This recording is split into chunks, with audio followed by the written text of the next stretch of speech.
नमस्कार दोस्तों, आप सबका मेरे चैनल पर स्वागत है। जैसा कि आप सबको पता होगा कि सीबीएसई द्वारा सीटेट एग्ज़ाम के ऑफिशियल आंसर की जारी कर दिए गए हैं। तो इस बार जो ऑफिशियल आंसर की जारी किया गया वो काफ़ी थोड़ा प्रोसेस उसको चेक करने का थोड़ा अलग तरीके से है। पहले आपको जो मेन क्वेश्चन है ऑफिशियल उसको और आंसर की को मैच करना होता है, फिर आपने जो रिस्पॉन्स किया है आंसर उसको आपको मैच करना है। तो वो प्रोसेस थोड़ा सा ज़्यादा ये टफ़ हो जा रहा है। तो इसको मैं इजी करने के लिए मैं इसमें वीडियो बना रहा हूँ और डेली वाइज पे मैं वीडियो बनाऊँगा कि जिस डेट पे भी एग्ज़ाम हुए हैं पेपर 1 और 2 के, तो उसको मैं कंटिन्यू बनाते रहूँगा और एक प्लेलिस्ट वहाँ पे बना दूँगा जिसमें आपके वो सारे जो पेपर होंगे वो सीडीपी वाइज और मैथ या फिर जो भी लैंग्वेज वाइज होंगे उन सबको अलग अलग आप देख सकते हैं और आपका जिस डेट पे एग्ज़ाम होगा उसे आप मिला सकते हैं। या फिर आप एग्ज़ाम के टाइम में नेक्स्ट सीटेट जब एग्ज़ाम होगा उस टाइम भी आप उसको देख के रिवीजन कर सकते हैं। तो अभी यहाँ पे आप देख सकते हैं कि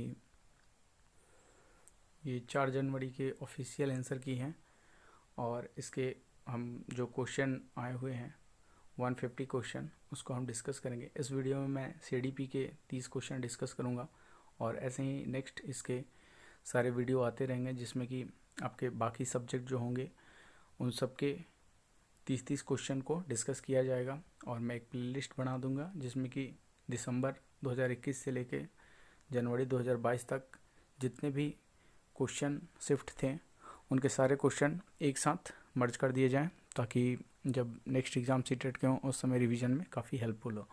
तो आइए स्टार्ट करते हैं। देखते हैं सबसे पहले यहाँ पे आप देख सकते हैं सेट पेपर 1 है हिंदी इंग्लिश और यहाँ पे 4 जनवरी है और ड्यूरेशन आपके 150 मिनट है और टोटल मार्क्स 150 हैं। तो क्वेश्चन की ओर बढ़ते हैं। तो यहाँ पे आपको क्वेश्चन दिखेंगे, तो ये आप देख सकते हैं चाइल्ड डेवलपमेंट के ये क्वेश्चन है सीडीपी के और इसको मैं यहाँ पे स्टार्ट करने वाला हूँ। तो बाइलिंगुअल है, इंग्लिश में भी है और हिंदी में है। मैं इसे हिंदी में डिस्कस करने वाला हूँ, आप इंग्लिश में देखना चाहें तो उसे आप ऑप्शन के अकॉर्डिंग मिला लीजिएगा। तो पहला क्वेश्चन हम देखते हैं। तो पहले क्वेश्चन में यहाँ पे देख सकते हैं कि पहला क्वेश्चन पूछा गया है कि निम्नलिखित में से कौन सा स्थूल कौशल के उपयोग का एक उदाहरण है।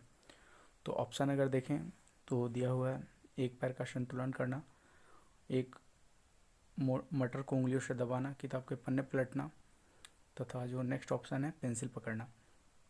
तो यहाँ पे जो ऑफिशियल आंसर की है उसके अकॉर्डिंग जो सही आंसर है वो आपका है एक पैर पर संतुलन करना।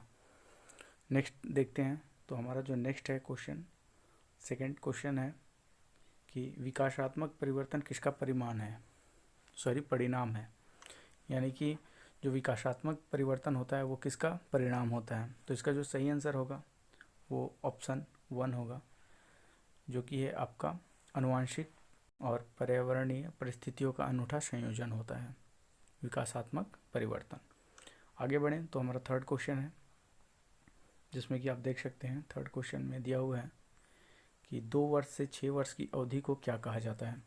तो काफ़ी इजी क्वेश्चन है, आप सबको पता होगा कि प्रारंभिक बचपन कहा जाता है, शैशवावस्था स्टार्टिंग पीरियड को कहा जाता है, मध्य बचपन और किशोरावस्था को पीरियड आपको पता ही होगा। तो इस क्वेश्चन के अकॉर्डिंग 2 से 6 वर्ष की अवधि प्रारंभिक बचपन कही जाती है। आगे बढ़ें तो next question fourth number question हमारा है, ये थोड़ा आपका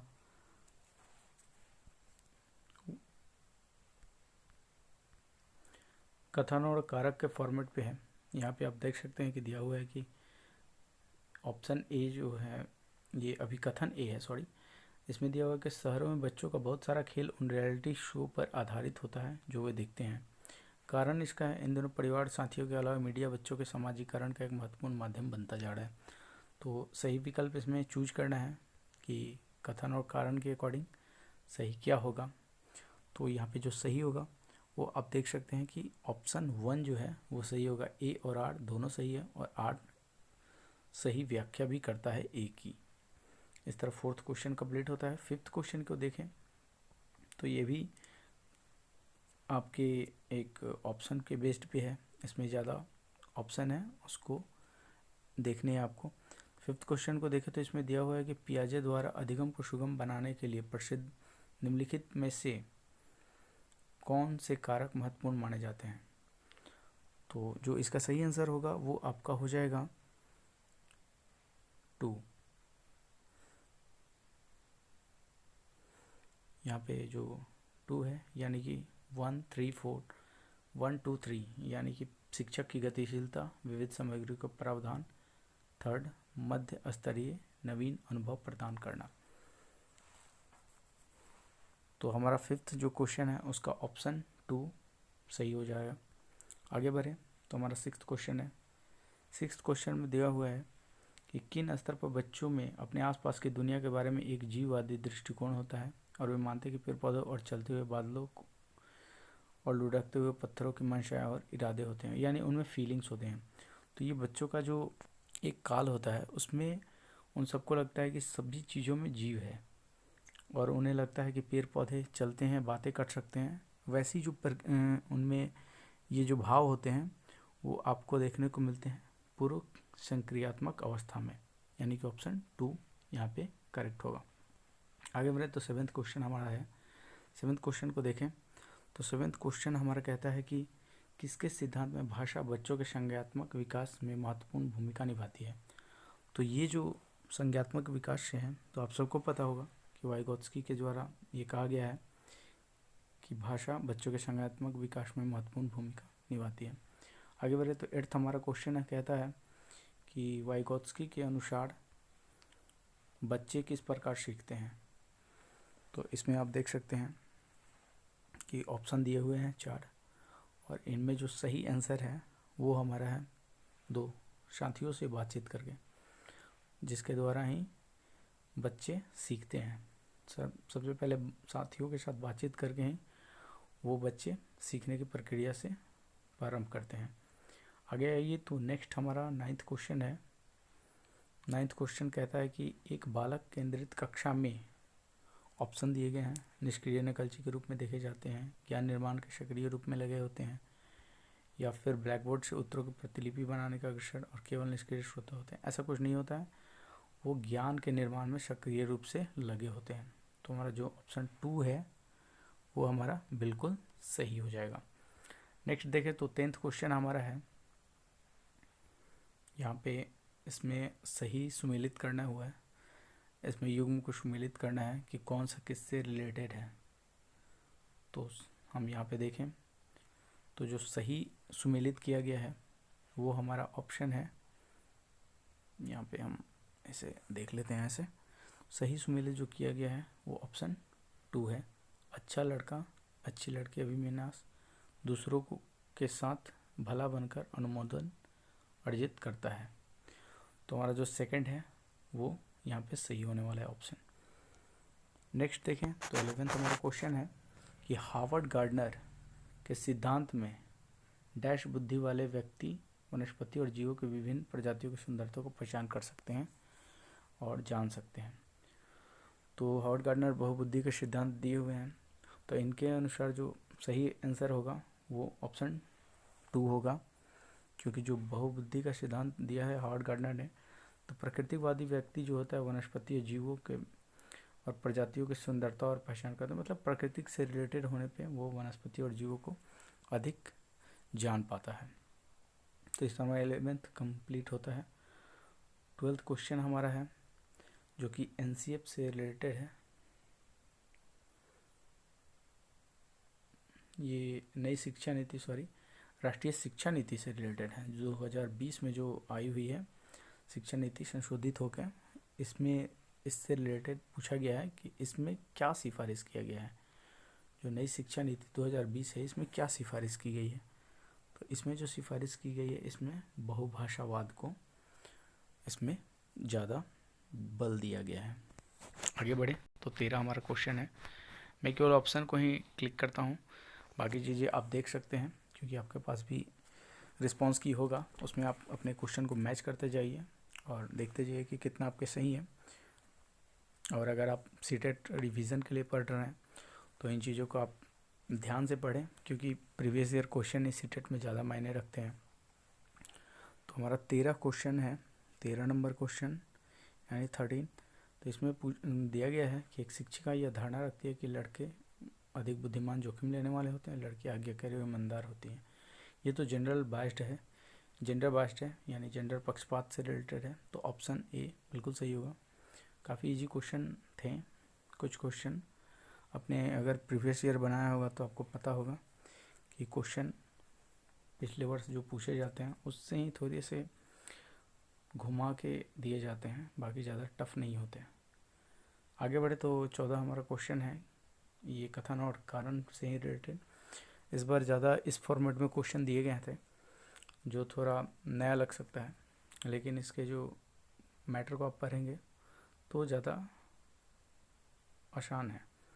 तो कथन को पढ़े तो शिक्षकों को बच्चों का आकलन करने के लिए विभिन्न प्रकार की आकलन तकनीकों और विधियों का प्रयोग करना चाहिए। कारण दिया है कोई भी एक मूल्यांकन तकनीक बच्चे की प्रगति और विकास के क्षेत्रों के बारे में जानकारी प्रदान करने में सक्षम नहीं है। तो इसके अकॉर्डिंग, कथन और कारण के अकॉर्डिंग आप देखें तो जो सही आंसर होगा वो हमारा हो जाएगा ऑप्शन ए, यानी कि जो दोनों है ए और आर दोनों सही है। आर सही व्याख्या करता है ए की, यानी कि यहाँ पे जो दिया गया है शिक्षक और बच्चों का आकलन से रिलेटेड वो भी सही है, और मूल्यांकन तकनीक बच्चों को प्रगति विकास के क्षेत्रों में जानकारी प्रदान करने में सक्षम नहीं है, ये भी दोनों सही है और व्याख्या भी करता है। आगे बढ़े तो हमारा 15 क्वेश्चन है, 15 नंबर क्वेश्चन यानी 15 की दिया गया है कि निम्नलिखित में से कौन सी स्थिति सीखने के लिए आकलन को नहीं दर्शाती। यहाँ पे ध्यान दीजिएगा, नहीं दर्शाती। तो ऑप्शन देखें तो ऑप्शन जो सही ऑप्शन होगा हमारा वो हो जाएगा आपका तीसरा, क्योंकि प्रदर्शन बढ़ाने के लिए छात्रों के बीच लगातार तुलना की जाती है। ये हमारा जो होगा वो आकलन को नहीं दर्शाती है, तुलना नहीं की जानी चाहिए। बाकी जो यहाँ चीज़ें हैं सक्रिय रूप में सोचते हैं वही होना चाहिए। सीखने के सुसाधित और रचनात्मक गुणात्मक प्रतिक्रिया देते हैं, ये भी लेकिन नहीं दर्शाती। तो तुलना करना उनके बीच ये गलत है। ये ऑप्शन यहाँ पे क्वेश्चन के अकॉर्डिंग सही होगा 15 का। 16 देखें तो 16 प्रश्न कहता है कि समावेशी शिक्षा के लिए क्या जरूरी है। आप देख सकते हैं कि समावेशी शिक्षा के लिए क्या जरूरी है। तो आप सबको पता होगा कि समावेशी शिक्षा के लिए लचीलापन, शिक्षा में शिक्षण प्रक्रिया में लचीलापन बहुत आवश्यक होता है, जिससे बच्चे सरल और सहज भाव से किसी चीज़ को सीख सकते हैं और अपनी समस्याओं को शिक्षकों से साझा करते हैं। तो समावेशी शिक्षा में लचीलापन बहुत ही आवश्यक है। तो इस प्रकार से हमारा जो 16 क्वेश्चन है, 16 नंबर क्वेश्चन, उसका ऑप्शन ए सही हो जाएगा। आगे बढ़े तो 17वां क्वेश्चन जो है यहाँ पे कह रहा है कि निम्नलिखित में से कौन सी दिव्यांगता सामाजिक संचार में चुनौतियों का कारण बनती है। तो सामाजिक संचार में जो आपका होगा यहाँ पे ऑप्शन को अगर देखें तो पठन वैफल्य, ये तो पढ़ने से रिलेटेड है, गुणज वैफल्य कैलकुलेशन से है, गतिमान दिव्यांगता, मोटर डिसेबिलिटी। तो आत्मकेंद्रिता जो है वो नहीं होने पे आपका जो यहाँ पे है सामाजिक संचार यानी सोशल कम्युनिकेशन आपके वो बाधित होते हैं, उसके कारण बनती है। तो आत्मकेंद्रिता जो है वो यहाँ पे सही ऑप्शन है। 18 प्रश्न की ओर बढ़ते हैं। तो 18 हमारा क्वेश्चन कह रहा है कि निम्नलिखित में से कौन सी सुविधाहीन और वंचित समूह के शिक्षार्थियों को शामिल करने में मदद करता है। तो जब हमारा इसका सही आंसर होगा वो हमारा हो जाएगा विविधता को महत्व। शिक्षक अगर विविधता को महत्व देता है, कक्षा में किसी भी प्रकार और किसी पृष्ठभूमि क्षेत्र और जाति से बच्चे आते हैं तो उन सबको महत्व देता है, तो वो उनके शिक्षार्थियों को सुविधाहीन और वंचित समूह के शिक्षार्थियों को शामिल। नेक्स्ट क्वेश्चन की ओर बढ़ें तो हमारा 19वां प्रश्न है, कह रहा है कि सामग्री को कई तरीके से प्रस्तुतिकरण करने के प्रावधान से निम्नलिखित में से किसका समावेशन में मदद मिलेगी। तो यहाँ पे 4 दिए गए हैं और चारों में से यहाँ पे पूछा गया है कि किन किन को समावेश किया जाए, यानी कि 1 को, 2 को, 1 to 4 या फिर 1 to 3 4 चारों को। तो जो विभिन्न प्रकार की सामग्रियाँ होती हैं उसके प्रस्तुतिकरण से, उनके समावेशन से किन्हें मदद मिलेगी। तो तो श्रवण बाधित छात्र को भी मदद मिलेगी, दृष्टि बाधित छात्र को भी, अधिगम में कठिनाई महसूस करने वाले छात्र को भी, और गतिमान दिव्यांगता वाले छात्र को भी। तो इस प्रकार देखें तो चारों के चारों को ये इनके विभिन्न प्रकार के सामग्रियों के प्रस्तुतिकरण से सबको मदद मिल पाएगी इन तरह के दिव्यांग छात्रों के लिए। तो यहाँ पे जो सही ऑप्शन हो जाएगा, ऑप्शन हमारा 4 होने वाला है, क्योंकि इनमें 1 2 3 4 सबको सम्मिलित किया गया है। आगे बढ़े तो हमारा 20वां प्रश्न कहता है कि यहाँ पे दिया गया है 20वां प्रश्न में 20 जो क्वेश्चन है, इसमें कहा गया कि निम्नलिखित में से कौन सा विकल्प दी गई दिव्यांगता और संबंधित छात्रों के समावेशन हेतु यथोचित संयोजन रणनीति का सही युग्म है। तो यहाँ पे कहा गया है कि गुणज वैकल्प छात्र को कैलकुलेटर देने का प्रावधान किया जाना चाहिए, पठन वैकल्प को लंबे लंबे लिखित कार्य सौंपना चाहिए, और श्रवण दोष वाले को ऑडियो टेप देना चाहिए, तथा दृष्टिहीन छात्र को चित्र वाली पुस्तक उपलब्ध कराना। तो ये सभी तो उसे कोई लाभ ही नहीं होगा, श्रवण दोष वाले को ऑडियो टेप देने से कोई लाभ नहीं होना है, और पठन वैकल्प को लंबे लंबे लिखित कार्य सौंपने से नहीं हो पाएगा, बल्कि गुणज वैकल्प वाले को अगर कैलकुलेटर का प्रावधान किया जाए तो उसे काफ़ी बेनिफिट हो सकता है। जैसे कि वो उसे कैलकुलेशन में दिक्कतें आती हैं तो कैलकुलेटर से थोड़ा समय के लिए अपने आप को सहज महसूस कर सकता है, ये रणनीति सही है।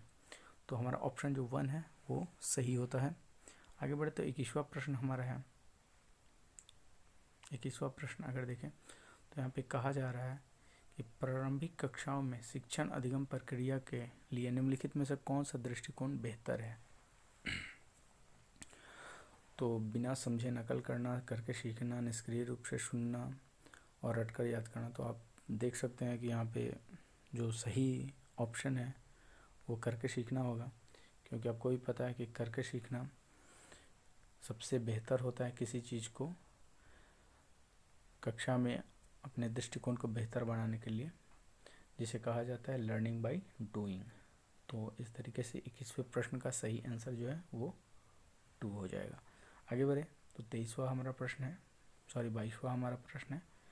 22वां प्रश्न में कहा जा रहा है, ये कथन और तर्क के रूप में दिया गया है, अधिगम के लिए विद्यालय के सामाजिक अवसरों में भागीदारी महत्वपूर्ण है। तो अधिगम और इसका कारण दिया गया है तर्क, अधिगम मुख्य रूप से सामाजिक क्रिया है। तो इसके अकॉर्डिंग देखें तो 22वें प्रश्न का सही आंसर जो है वो ए और आर दोनों सही है, क्योंकि अधिगम के लिए विद्यालय के सामाजिक अवसर की भागीदारी महत्वपूर्ण होता है, और जो अधिगम होता है वो एक सामाजिक क्रिया ही होती है। ए और 2 दोनों सही है, और आर जो है ए की व्याख्या करता है। तो नेक्स्ट बढ़ें तो आगे देखें तो 23वां हमारा प्रश्न कहता है कि कक्षा की गतिविधियों को सार्थक बनाने के लिए एक शिक्षिका को क्या करना चाहिए। तो इसमें जो ऑप्शन है उसको आप आसानी से देख सकते हैं कि एक शिक्षिका को क्या करना चाहिए। ऑप्शन देखते हैं, उन्हें असंबंधित खंडों में विभाजित करना, उन्हें बारे में अस्पष्ट तो होगा नहीं, संदर्भहीन भी नहीं होगा, संदर्भ सहित, हाँ ये ऑप्शन बिल्कुल सही लग रहा है। तो हमारा चौथा जो ऑप्शन है वो बिल्कुल सही हो जाएगा, 23वें प्रश्न का 4th ऑप्शन सही हो जाएगा। ये सभी ऑफिशियल आंसर की दिए गए हैं, उसके अकॉर्डिंग है। जैसे कि मैं PDF इसके टेलीग्राम पे डाल दूँगा, वहाँ से आप सब कुछ चीज़ें मैच करते रहिएगा और देखते जाइएगा। आगे बढ़े तो 24वां हमारा प्रश्न कहता है कि निम्नलिखित में से कौन सी शैक्षणिक पद्धतियाँ शिक्षण अधिगम प्रक्रिया को में सकारात्मक योगदान नहीं देती हैं। इसे ध्यान रखिएगा, नहीं देती हैं।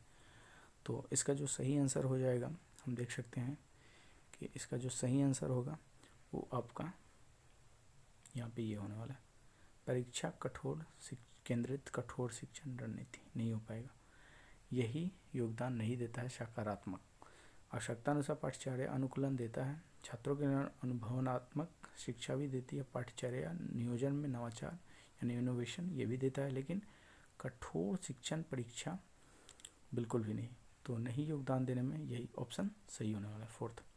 आगे बढ़े तो हमारा 25th जो है वो कथन और तर्क पे आधारित प्रश्न है। तो 25वां प्रश्न देखें, एक शिक्षक द्वारा पढ़ाए जाने वाले विषय वस्तु को छात्रों के दैनिक जीवन से अनुभव को जोड़ना चाहिए। बिल्कुल सही बात है। और यहाँ पे अगर आगे पढ़ें तो इसमें दिया है कि बच्चे स्कूल में जीवन के बहुत महत्वपूर्ण अनुभव लेकर आते हैं जिस पर शिक्षिका को ध्यान देना चाहिए। तो ये दोनों जो हैं वो एक दूसरे से रिलेटेड हैं। दैनिक जीवन से अनुभव को जोड़ना चाहिए और जीवन में बहुत से अनुभव लेकर बच्चे विद्यालय में आते हैं। तो इस प्रकार जो हमारा सही आंसर होगा वो ए होगा। यहाँ पे आप देख सकते हैं कि एक हमारा जो ऑप्शन है वो सही होगा, ए और आर दोनों सही है और आर ए की सही व्याख्या करता है, यानी कि दोनों एक दूसरे से रिलेटेड है। आगे बढ़े तो हमारा 26वां क्वेश्चन है जो कि कहता है कि निम्नलिखित में कौन शिक्षार्थियों को उनके सीखने का स्वयं मूल्यांकन करने और उनकी समझ को जांचने में मदद करता है। तो ऑप्शन देखिए, ऑप्शन के अकॉर्डिंग यहाँ पे विस्मरण, अनुकृति, अधिसंज्ञान, रटकर याद करना। कौन है जो उनकी समझ को जांच करने में मदद करता है? तो अधिसंज्ञान। अधिसंज्ञान जो है उनके स्वयं मूल्यांकन और उनके समझ को जांच करने में मदद करता है। तो इस प्रकार 26 कंप्लीट होता है। 27 देखें तो 27 क्वेश्चन कहता है बच्चों में भ्रांतियाँ होना डैश है। बच्चों में भ्रांतियाँ होना डैश है। तो ये क्या है? तो ये असामान्य है, अप्रारूपिक है, प्राकृतिक है, दुर्लभ है। नहीं, ये प्राकृतिक सी बात है, नेचुरल है कि बच्चों में भ्रांतियाँ होती हैं। उन्हें विभिन्न प्रकार के समस्याओं के बीच भ्रांतियाँ बैठी होती हैं कि ये होना चाहिए, वो होना चाहिए, तो वो नेचुरल होता है। इससे देखा जाता है कि बच्चों में भ्रांतियाँ होती है तो वो कोई ज़्यादा परेशानी वाली बात नहीं होती। उन्हें शिक्षकों द्वारा धीरे धीरे समयानुसार दूर किया जाता है। तो बच्चों में भ्रांतियाँ होना प्राकृतिक है, नेचुरल है। आगे बढ़ें तो हमारा 28वां क्वेश्चन है और यहाँ पे 28वां क्वेश्चन कह रहा है एक विद्यार्थी जो अधिगम असहायता महसूस कर रहा है वह सीखने में बेहद उत्साह दिखाएगा? बिल्कुल नहीं, सीखने में बेहद उत्साह नहीं दिखा पाएगा। महारत उन्मुख लक्ष्यों पर ध्यान देगा? ये भी नहीं हो सकता है। आगे बढ़े तो ऑप्शन 3 कहता है कि प्रदर्शन उन्मुख लक्ष्यों पर ध्यान देना, ये भी नहीं हो सकता। तो जो असहायता महसूस करता है वो आपका शैक्षिक गतिविधियों से अलगाव रखेगा, यानी कि जो अधिगम असहायता महसूस कर रहा है बालक, वो जो है आपका शैक्षिक गतिविधियों से अलगाव रखेगा। तो इस प्रकार हमारा जो 28 है उसका 4th ऑप्शन सही होगा। आगे बढ़े तो 29 जो क्वेश्चन है वो कह रहा है कि निम्नलिखित में कौन सा आंतरिक प्रेरणा का उदाहरण है? आंतरिक सेल्फ मोटिवेशन जो है उसका स्ट्रिक्ट मोटिवेशन जो है वो उसका बेहतर उदाहरण कौन सा है? तो इसे हम देखें तो रुचि के कारण एक नई भाषा सीखना, नगद इनाम जीतने के लिए चित्रकार जी नहीं, पुरस्कार जीतने के लिए किसी खेल में बिल्कुल नहीं, माता पिता की प्रशंसा के लिए पढ़ाई करना, ये नहीं हो सकते आंतरिक प्रेरण। आंतरिक प्रेरण यहाँ पे आप देख पाएंगे तो जो 1 है रुचि के कारण, यानी आपका इंटरेस्ट होना चाहिए और नई भाषा सीखना, तो ये एक बेहतर ऑप्शन है। तो हमारा जो 29 का सही ऑप्शन है वो है 1। आगे बढ़ते हैं। आगे हमारा 30 क्वेश्चन है जो कि CDP का लास्ट क्वेश्चन है, जो कि है अधिगम प्रभावित करने वाला निम्नलिखित में कौन सा कारक पर्यावरणीय कारक है? ध्यान दीजिएगा, पर्यावरणीय कारक कह रहा है, बाकी सारे कारक हो सकते हैं पर ये पर्यावरण से रिलेटेड होना चाहिए। तो 30 का हमारा देखते हैं तो यहाँ पे रवैया, प्रेरणा, व्यक्तित्व, लक्षण, विद्यालय। तो सामाजिक आपने देखा होगा कि पर्यावरण में प्रभावित करने वाले जो अधिगम को कारक होते हैं उनमें विद्यालय भी एक महत्वपूर्ण भूमिका निभाता है। तो इस प्रकार ऑप्शन 4 जो है वो सही होगा। तो आपने देखा कि हमने CDP के पूरे 30 क्वेश्चन को कंप्लीट किया है जो कि 4 जनवरी के क्वेश्चन थे, और नेक्स्ट वीडियो लाऊंगा उसमें आपके मैथ, सोशल साइंस और बाकी आपके जो लैंग्वेज हैं हिंदी, इंग्लिश, उन सब के क्वेश्चन को मैं डिस्कस करूंगा। और इस प्रकार कंटिन्यू करते हुए जितने भी एग्ज़ाम हुए हैं आपके दिसंबर से जनवरी तक, दिसंबर 21 से जनवरी 22 तक में जितने भी शिफ्ट और पेपर हुए हैं उन सब के CDP वाइज यानी कि सब्जेक्ट वाइज अलग अलग वीडियो लाता रहूँगा और उन्हें एक प्लेलिस्ट में डाल दूँगा, और जो कि आपके अभी आंसर की मैच करने में भी हेल्प करेंगे, और जब नेक्स्ट रेटेड एग्ज़ाम होगा उस समय रिवीजन में भी काफ़ी हेल्पफुल होंगे। और ये सारे ऑफिशियल आंसर की द्वारा बताया जा रहा है, इसलिए इसमें कोई गलत होने की संभावना नहीं है। आपका किस दिन एग्ज़ाम था उसके क्वेश्चन पेपर और आंसर की मुझे टेलीग्राम, जिसका लिंक डिस्क्रिप्शन में है, वहाँ जाके आप पोस्ट कर दीजिए, और धीरे धीरे सारे वीडियो आते रहेंगे। तो फिर मिलते हैं नेक्स्ट वीडियो में। अगर आप इस चैनल पर नए हैं तो चैनल को सब्सक्राइब कीजिए, टेलीग्राम को ज्वाइन कीजिए, वीडियो पसंद आता है लाइक कीजिए, कोई सुझाव या सलाह हो तो कमेंट ज़रूर कीजिएगा। आपके कितने स्कोर आ रहे हैं वो कमेंट में ज़रूर बताइएगा। फिर मिलते हैं इसके नेक्स्ट सीरीज़ में। तो तब तक के लिए धन्यवाद। जय हिंद।